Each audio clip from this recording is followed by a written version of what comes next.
সংবাদ মাধ্যমে দেখেছি, সামাজিক যোগাযোগ মাধ্যমে দেখেছি যে শিক্ষিকার একটি ভিডিও, সেটি নিয়ে আলোচনা এবং সমালোচনা হচ্ছে, সব ধরনের কথাবার্তাই হচ্ছে, সেটি আমরা দেখছি।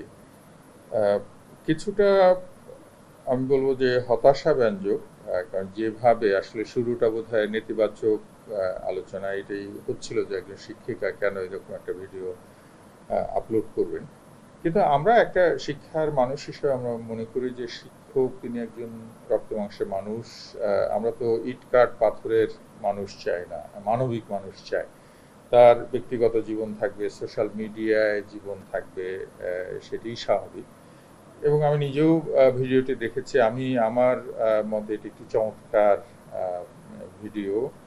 এটি কোনোভাবেই এটিকে নেগেটিভভাবে দেখার আমি মনে করি না কোনো সুযোগ আছে।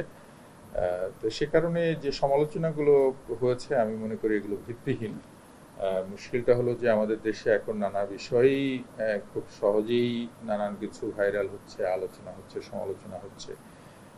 একজন শিক্ষিকা, আমরা যেভাবে আগে নানানভাবে দেখতাম শিক্ষক বা শিক্ষিকা, তার যে ভূমিকা, সেই ভূমিকা তো অবশ্যই পরিবর্তনশীল। আমরা জানি আমরা ছোটবেলায় যেভাবে প্রাথমিক বিদ্যালয়ের শিক্ষকদের পেয়েছি এখন নিশ্চয়ই সেভাবে না। আমরা জানি যে প্রাথমিক বিদ্যালয়ের শিক্ষক শিক্ষিকাদের এখন বরং তাদের নিচে গিয়ে শিক্ষার্থীদের সাথে কাজ করতে হয়। তাদের একদম শিখন শেখানো কৌশলের মধ্যে এটিকে আমরা সাজেস্ট করি, আমরা ইভেন আমরা সেটাকে শিখাই, আমরা বলি সেটি করতে। হ্যাঁ, অনেক ক্ষেত্রে, কারণ ছোট বাচ্চাদের নিয়ে যখন কাজ করবে, ছোট বাচ্চারা আমরা জানি যে এই বিষয়গুলো তারা পছন্দ করে।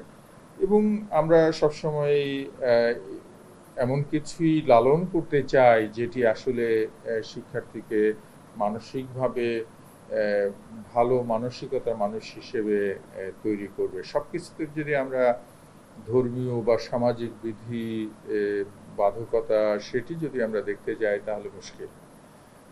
অবশ্যই আমরা জানি যে সরকারি নিয়মকানুন আছে, শিক্ষকরা কীভাবে সামাজিক যোগাযোগ মাধ্যম ব্যবহার করবে সে বিষয়ে নীতিমালা আছে।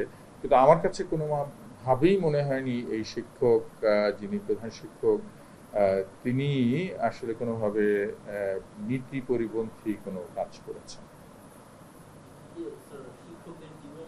শিক্ষার্থীরা পরবর্তীতে শিক্ষকতা আসতে চাইবেন না, কারণ আমরা আবারও বলছি যে এটি শিক্ষকতাকে যদি আমরা একদম ওরকম রোবটিক বা রক্ত মাংসের বা একদম ভিন গ্রহের একটা পেশা হিসেবে আমরা হাজির করি, তাহলে অনেক ক্রিয়েটিভ মানুষ, যাদেরকে আমরা ক্রিয়েটিভ তাদের যে পারঙ্গমতা সেটিকে ব্যবহার করতে চাই শিক্ষকতায়, তাদেরকে আমরা পাবো না।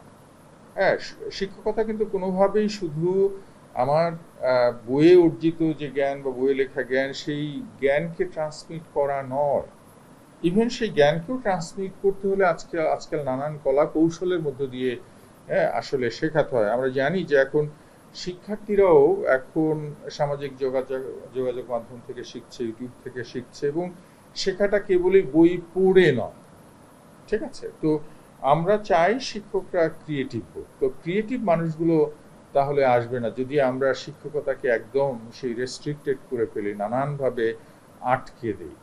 তো সেই জন্য বরং আমি বলবো যে শিক্ষিকা যে ধরনের ভিডিও আপলোড করেছেন এটি খুবই স্বাভাবিক, এবং এটাকে বরং আমরা বলবো এনকারেজ করার জন্য, যে শিক্ষকদের একটা সুন্দর স্বাভাবিক জীবন আছে, তারা সেটিকে প্রকাশ করবেন, এটিই স্বাভাবিক, এবং সেভাবে আমাদেরকে দেখা উচিত।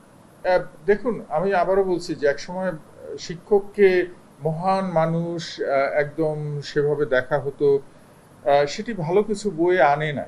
আমরা কেন এগোতে পারছি না? আমরা নানান ভিডিও আমরা কিন্তু দেখছি, আমরা অন্য দেশে যখন করছে আমরা অনেক ভিডিও দেখছি, আমরা এনকারেজ করছি যে একজন শিক্ষক বা শিক্ষিকা যখন শিক্ষার্থীদেরকে বিভিন্নভাবে গ্রেড করছে, ক্লাসে নিয়ে আসছে, তাদেরকে টিচিং লার্নিং পরিচালনা করছে, সেটিকে আমরা খুব অ্যাপ্রিসিয়েট করছি। কিন্তু আমরা কেন বাংলাদেশে সেই মান্ধাতার আমলের যে শিক্ষক পড়া মুখ করে, গম্ভীর মুখ করে বসে বসে ক্লাসে পড়াবেন, সেই ভূমিকায় আমরা শিক্ষককে দেখতে চাই না।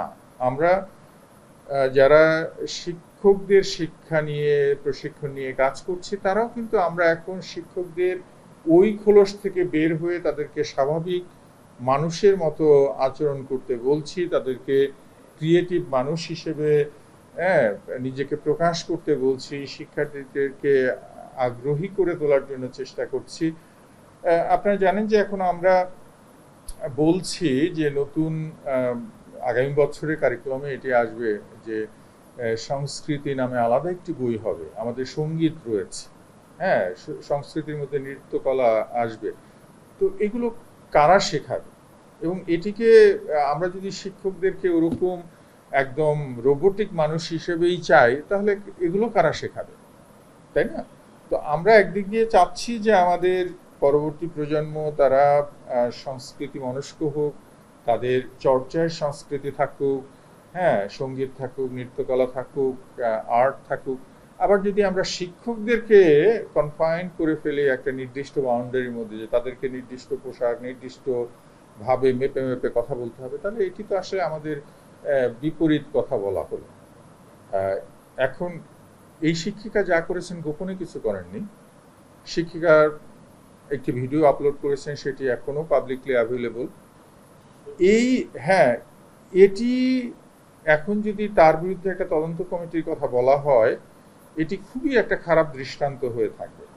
এটি খুব সহজেই, এটা যদি কারো নজরে পড়ে শিক্ষা বিভাগের, খুব সহজেই বোঝা যায় যে শিক্ষিকা অন্যায় কিছু করেননি, বরং তাকে আমরা জানি যে তিনি একজন শ্রেষ্ঠ শিক্ষক হিসেবে নির্বাচিত তার জেলায়। হ্যাঁ, এরকম একজন শিক্ষক, এবং খুব সহজে আমরা যেটা দেখতে পাচ্ছি যে তিনি অন্যায় কিছু করেননি। এখানে পরবর্তীতে রায় যাই আসুক, একটি তদন্ত কমিটি করা মানেই হচ্ছে একটি ভুল মেসেজ দেওয়া।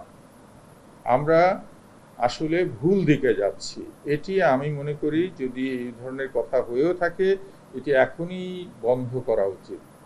এ ব্যাপারে আসলে কোনোভাবেই উৎসাহিত করা উচিত হবে না, অন্যদেরকে সমালোচনার আরো সুযোগ তৈরি করে দেওয়ার সুযোগ আমরা দিতে চাই না। এটি বরং আমি বলবো যে বরং শিক্ষা বিভাগ থেকে, মন্ত্রণালয় থেকে একটি বরং খুব সহজেই এটি একটা বিবৃতি দিতে পারে যে এই শিক্ষিকা কোনো ধরনের অন্যায় বা নীতি বহির্ভূত কোনো কিছু করেননি। এ ব্যাপারে নেতিবাচক কোনো আলোচনা বা সমালোচনা যাতে কেউ না করেন। ঠিক আছে, এটি আমি কামনা করি শিক্ষার একজন মানুষ হিসাবে।